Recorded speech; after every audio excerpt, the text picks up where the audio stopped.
스가랴서의 7장과 8장은 하나의 단락입니다.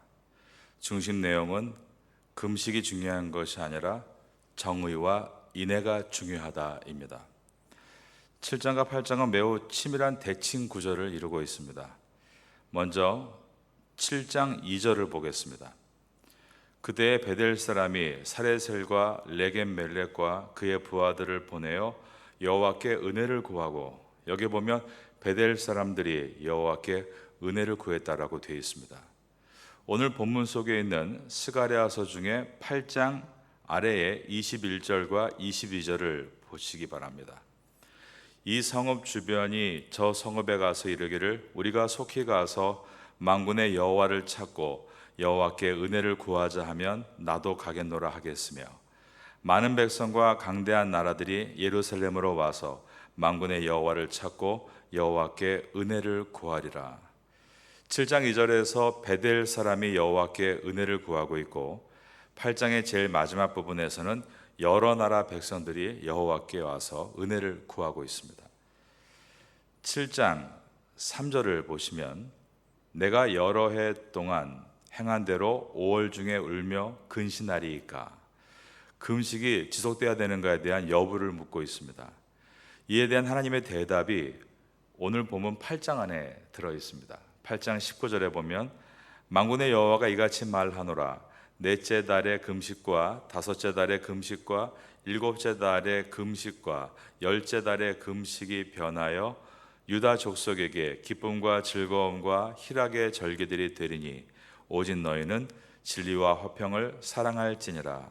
이렇게 말씀하면서 금식이 이제는 멈추고 축제가 될 것이다. 오직 너희는 진리와 화평을 사랑할지니라. 그러니까 정말 중요한 것은 무엇인가? 진리와 화평을 사랑하는 것이다 라고 대답해 주셨습니다. 7장 4절에서 7절이 금식이 나를 위한 것이냐라고 묻는 하나님의 질문이었습니다. 7장 5절을 봅니다.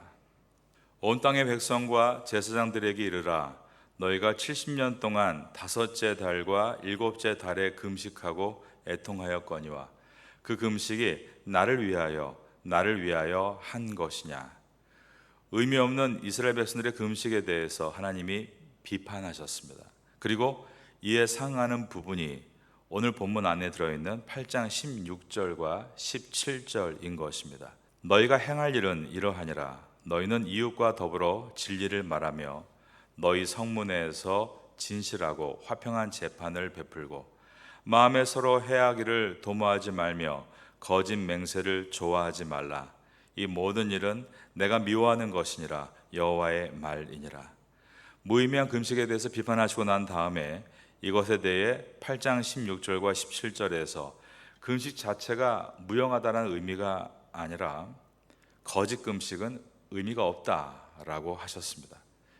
금식을 비롯한 여러 가지 종교 예식은 윤리가 뒷받침되지 않으면 의미가 없는 것이다. 그러니까 예식보다 중요한 것은 순종이고, 그리고 그 순종은 윤리로 표현돼야 한다. 즉 정의와 인애를 통해서 표현돼야 한다라는 말씀이었습니다. 정의와 인애에서 인애를 번역한 단어가 우리가 많이 듣는 헤세드라는 단어입니다. 이 헤세드의 폭이 굉장히 넓습니다. 사랑이라고도 번역되고 또 은혜라고도 번역이 됩니다. 그러니까 진정한 신앙은 의식이 아니라 윤리로 나아가야 되는데, 그 윤리가 정의와 인애라는 이 말의 뜻은 진리와 사랑으로 나타나야 한다라는 뜻인 것입니다. 진리의 빛, 사랑의 열입니다. 진리가 밝은 빛이라면 사랑은 뜨거운 열기다라고 말할 수 있겠습니다. 그래서 진리는 사랑을 통해서 온기가 전달되고, 사랑은 진리를 통해서 방향을 갖게 됩니다. 이것을 스가랴서 7장과 8장이 전체적으로 말하고 있는 것입니다. 거짓된 헛된 금식이 아니라 진정한 금식이어야 되고, 진정한 금식은 반드시 윤리로 표현돼야 하며, 그 윤리는 진리의 빛과 사랑의 열이 있어야 한다라고 하신 것입니다. 7장 2절의 내용이 여호와께 은혜를 구한다, 그리고 8장의 마지막 부분인 21절과 22절도 여호와께 은혜를 구한다. 서로 대칭을 이루고 있습니다. 그리고 7장 3절에서 금식을 해야 됩니까? 라고 질문이 나오고 8장 19절에서 금식이 끝나고 축제가 될 것이다 라고 하시며 또 대칭을 이루고 있습니다. 그 다음 7장 4절에서 그 금식이 누구를 위한 것이냐라는 질문이 있었고 8장 16절과 17절에서 금식 자체가 무용하고 의미가 없다는 뜻이 아니라 바른 윤리, 즉 진리와 사랑이 필요하다라고 말씀하심으로 또 대칭을 이루었습니다. 7장의 맨 위와 8장의 맨 아래가 대칭을 이루고 또 그 다음의 내용과 8장의 아래에서 두 번째 내용이 대칭을 이루며 또 그 다음에 7장의 세 번째 내용과 8장의 아래에서 세 번째 내용이 대칭을 이루면서 그러면 이런 수미 상관구조에서 핵심은 정 가운데인데 그 내용이 무엇인가가 바로 8장 8절입니다. 인도하여 다가 예루살렘 가운데에 거주하게 하리니 그들은 내 백성이 되고 나는 진리와 공의로 그들의 하나님이 되리라. 그들은 내 백성이 되고 나는 진리와 공의로 그들의 하나님이 되리라. 바로 이것이 7장과 8장 전체의 핵심 구절입니다. 이것을 생각해야 됩니다. 우리가 하나님 앞에 나아갈 때 물론 어떤 예식도 중요하고 의식이 필요하지만 정말 중요한 것은 하나님의 백성으로서 진리와 공의로 나아가는 성도가 되어야 한다. 이제 이것을 가지고 오늘 본문으로 들어갑니다. 오늘 본문의 첫 절인 스가랴서 8장 18절과 19절을 보겠습니다. 만군의 여호와의 말씀이 내게 임하여 이르시되 만군의 여호와가 이같이 말하노라. 넷째 달의 금식과 다섯째 달의 금식과 일곱째 달의 금식과 열째 달의 금식이 변하여 유다 족속에게 기쁨과 즐거움과 희락의 절기들이 되리니 오직 너희는 진리와 화평을 사랑할지니라. 베델에서 온 사람들이 다섯째 달의 금식과 일곱째 달의 금식을 우리가 계속 해야 합니까? 라고 물었는데 다섯째 달은 주전 586년에 예루살렘 성전이 파괴됐던 날입니다. 그리고 일곱째 달은 예루살렘 성전이 파괴되고 나서 두 달 후에 총독 그달랴가 죽으면서 남은 유다 백성들이 뿔뿔이 흩어졌던 달입니다. 이 슬픈 두 달을 기억하면서 이스라엘 백성들이 금식을 했던 것입니다. 그러나 이제는 성전을 건축이 4년의 공기 가운데 마지막 끝에서 이제 2년 3개월이 지나고 있던 때로서 완공이 눈앞에 보였기 때문에 이런데도 계속해서 5월과 7월에 금식을 해야 합니까? 라고 여쭈었고 하나님은 스가랴 선지자를 통해 말씀하기를 이제 그 일에 대하여 금식을 하지 않아도 된다라고 하셨습니다. 19절입니다. 만군의 여호와가 이같이 말하노라. 넷째 달의 금식과 다섯째 달의 금식과 일곱째 달의 금식과 열째 달의 금식이 변하여 유다 족속에게 기쁨과 즐거움과 희락의 절기들이 되리니 오직 너희는 진리와 화평을 사랑할지니라. 그러나 하나님께서는 이 말씀을 주시기 전에 지금까지 너희가 한 금식이 누구를 위한 것이냐라고 물으심으로 스스로를 돌아보게 하셨고 금식이 필요 없는 것이 아니라 중요한 것은 진리와 사랑이다라고 말씀하셨습니다. 그래서 19절에도 이 내용이 나와 있는 것입니다. 유다 족속에게 기쁨과 즐거움과 희락의 절기들이 되리니 오직 너희는 진리와 화평을 사랑할지니라. 하나님은 금식을 해야 합니까 말아야 합니까를 묻는 질문에 대해서 동기의 중요성을 말씀하신 것입니다. 바른 동기가 없는 종교적인 열심, 그것은 우리가 지양해야 한다라고 하신 것입니다. 항상 우리는 열심이 없는 것을 부끄러워해야 맞습니다. 열심이 있어야 되죠. 지금은 신앙적 열심이 회복되어야 될 때임이 분명합니다. 그렇지만 신앙적 열심의 이면에는 동기가 무엇인가 하는 것은 더더욱 중요하다는 것입니다. 우리가 이곳 태국 땅에서 우리가 하고 있는 일들, 사역들을 사명을 가지고 뜨겁게 해야 되는 것은 물론입니다. 그런데 뜨겁게 할 때 항상 그 열심의 동기를 돌아보아야 하는 것입니다. 그래서 기도해야 합니다. 말씀을 듣고 기도할 때 하나님은 우리에게 진리의 빛을 비춰주십니다. 그 진리의 빛을 붙들고 사랑의 열을 장착해서 뜨겁게 방향을 잡고 나아가는 것입니다. 진리의 빛을 붙들고 사랑의 열을 장착해서 뜨겁게 사역하는 성도, 이것이 우리가 성경을 통해 만나는 하나님의 뜻입니다. 하나님은 앞으로 이스라엘에게 있게 될 희망찬 미래에 대해서 예언하고 계십니다. 그 내용은 열강이 이스라엘을 통하여서 하나님을 찾고 하나님의 은혜를 구하게 될 것이다. 20절과 22절에 들어있는 말씀입니다.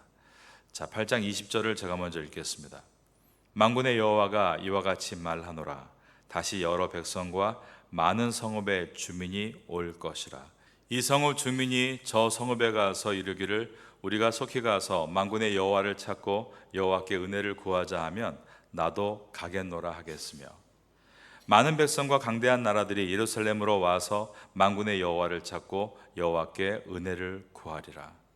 이것은 예수님께서 이 땅에 오시고 예수님을 통해 사망의 권세가 무너지고 구원이 시작되는 그 사건을 예언하시는데, 이 모든 것이 이스라엘 땅 예루살렘에서 시작이 될 것임을 예언하는 놀라운 말씀입니다. 그리고 23절을 보면 만군의 여호와가 이같이 말하노라. 그날에는 말이 다른 이방 백성 10명이 유다 사람 하나의 옷자락을 잡을 것이라 라고 되어 있는데, 이 뜻은 예수님께서 이 땅에 공생애를 사시는 동안 복음의 제자들이 다 유대인들이었고, 또 예수님께서 하늘로 승천하신 후에 예수님을 맡은 사역자, 즉 사도들이 모두가 유대인들이라는 것을 예언하고 계십니다. 만군의 여호와가 이와 같이 말하노라. 그날에는 말이 다른 이방 백성 10명이 유다 사람 하나의 옷자락을 잡을 것이라. 복음을 전한 12사도, 거기에 야고보와 바울 사도까지 14사도가 다 유대인이었습니다. 그들이 복음을 전가함으로 온 열방이 구원을 얻기 시작했기 때문에 정말 열방의 10사람이 유대인 한 사람을 붙들고 구원을 얻을 만큼 그렇게 구원은 이스라엘 땅에서 시작이 됐습니다. 지상에 세워진 최초의 교회가 이스라엘 예루살렘 땅에 세워졌던 예루살렘 교회였고, 그곳에서 복음이 시작돼서 소아시아와 유럽을 거쳐 전 세계로 뻗어나갔던 것입니다. 이 장면을 하나님은 이방 백성 10명이 유다 사람 하나의 옷자락을 잡을 것이다 라고 표현하셨습니다. 이 예언과 같이 유다 땅에서 복음이 시작돼서 온 열방에 복음이 뻗어나갔고, 유럽과 아프리카와 또 북아메리카, 남미, 그리고 우리 아시아에 이르러 우리 조국 대한민국도 복음을 통해 많은 영혼들이 구원을 받고 지금도 이어지고 있습니다.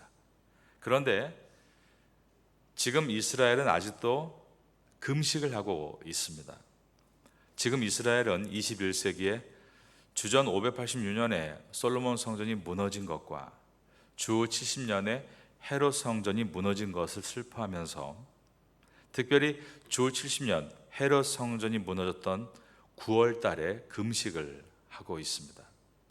그리고 그들은 예수 그리스도를 바라보고 만족하지 않고 제3의 성전을 짓기 위해 온갖 노력을 다하고 있습니다. 우리나라에 구구라는 표현이 있죠. 일본에도 극우가 있습니다. 이스라엘에서 구구란 동예루살렘에 세워진 이슬람의 오마르 사원을 현 상태로 놔두는 것이 아니라 오마르 사원을 부수고 그 위에 제3성전을 짓는 것입니다. 그것을 위해서 그들은 지금도 금식하고 있습니다.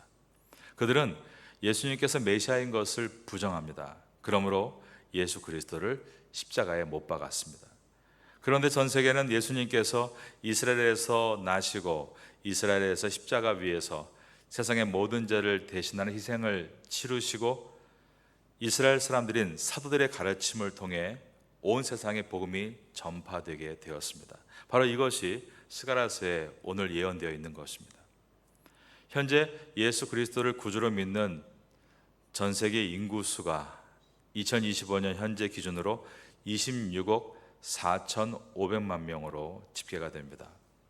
여기에는 우리 기독교뿐만 아니라 캐톨릭과 정교회 등이 다 포함된 숫자입니다. 모두가 예수 그리스도를 붙들고 예배를 드리고 있는 그룹들입니다. 23절에 그날에는 말이 다른 이방 백성 10명이 유다 사람 하나의 옷자락을 잡을 것이라 라는 말씀과 같이 전 세계 수많은 사람들이 예루살렘에서 시작된 복음을 통해 예수 그리스도를 구주로 믿고 있는 것입니다. 그런데 이스라엘 안에 있는 절반의 유대인과 전 세계에 흩어져 있는 절반의 유대인, 총 약 1,500만 명의 유대인 중에 예수 그리스도를 구주로 영접한 사람은 약 35만 명으로 2% 정도 남짓입니다. 이러한 특이한 현상은 하나님의 구원의 계획과 연관이 되어 있습니다. 이 내용이 사도 바울이 기록한 로마서에 들어있는데, 하나님은 복음이 온 열방에 퍼져나가게 하시기 위해서 유대인들을 온 세계로 흩으셨다라고 되어 있는 것입니다. 유대인인 사도들이 모두가 이방인을 위한 사도가 됐습니다. 그런데 이것은 하나님의 구원의 계획으로서 오늘 스가랴서에 예언되어진 것처럼 유대인 한 사람에게 10사람의 이방인이 붙어서 복음을 듣고 그 복음이 온 세상에 퍼져나가는 것을 이미 말씀하고 있는 것입니다. 마지막 때에는 그 유대인들이 하나님께 돌아오게 될 것이다, 로마서는 기록합니다.